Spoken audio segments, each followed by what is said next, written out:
Hi guys, it's me Jomi Prashant, PGT Economics, the High Range School, Munnar. Today I am here with a new topic, production function returns to scale from the chapter Producers Behavior, class 11 Microeconomics. The learning objectives of this portion: the child will be able to describe the resources used for production and demonstrate understanding of the concepts related to production. So, what is production? Production is a process by which inputs are transformed into output. And this production is carried out by producers or firms. Input, that is factors of production, through various process, it came into us output, that is finished products.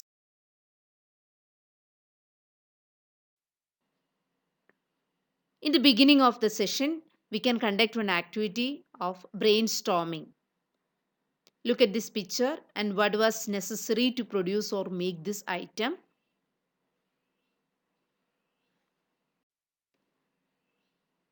When we think about the classification of factors of production, we can see that factors of production classified into four: land, labor, capital, and entrepreneur. What is land? All natural resources or gift of nature is called land. Whereas physical or mental activities of human beings is called labor. Capital is a part of man-made wealth used for further production. Entrepreneur is a person who combines the different factors of production. Hi guys, it's me Jomi Prashant, PGT Economics, the High Range School, Munnar. Today I am here with a new topic, production function returns to scale from the chapter Producers Behavior, class 11 Microeconomics.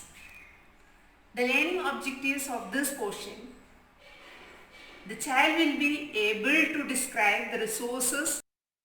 There is a functional relationship between physical input and physical output of a firm. Factors of production can be called inputs: land, labor, capital, and entrepreneur, and fruits of their productive activity as output.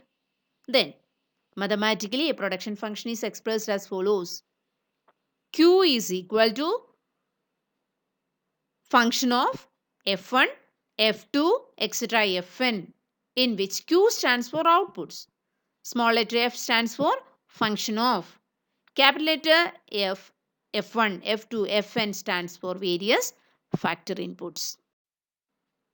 We can move to the relationships. Two relationships are here. That is the types of production function, short run and long run.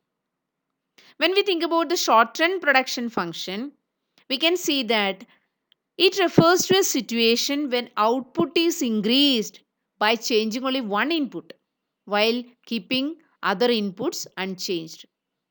For example, labor is variable, land, capital, etc. are fixed. It is known as law of variable proportions.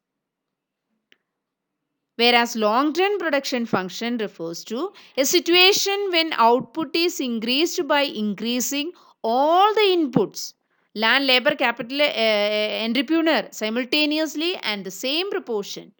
This is known as returns to scale.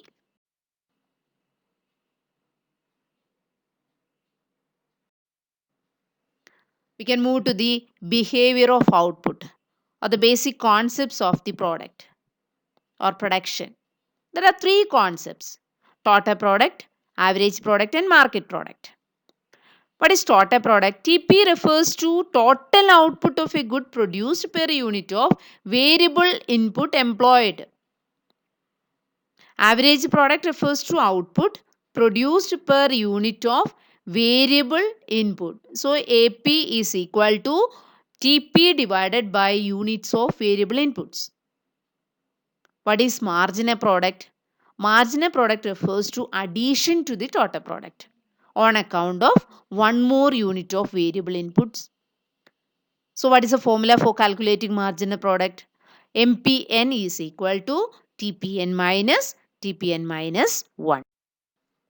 See the numerical illustrations. Here we can see that variable inputs, total product, marginal product and average product.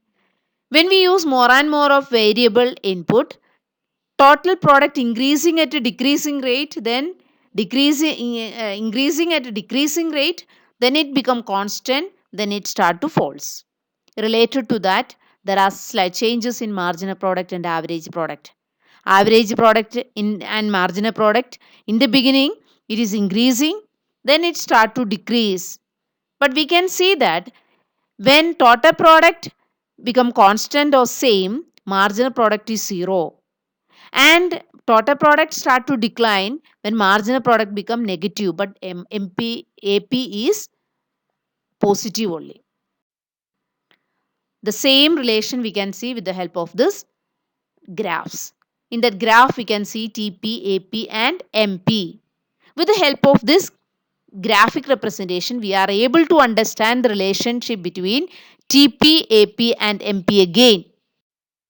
What is the relation between TP and MP? When TP rises at increasing rate, MP rises.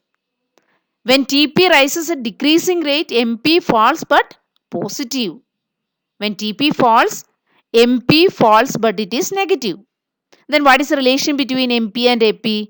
When MP greater than AP, AP rises. When MP is equal to AP, AP is constant. When MP less than AP, what happened to AP? AP falls. So these are points from the topic concepts of production function. That's all for today's session. Thank you.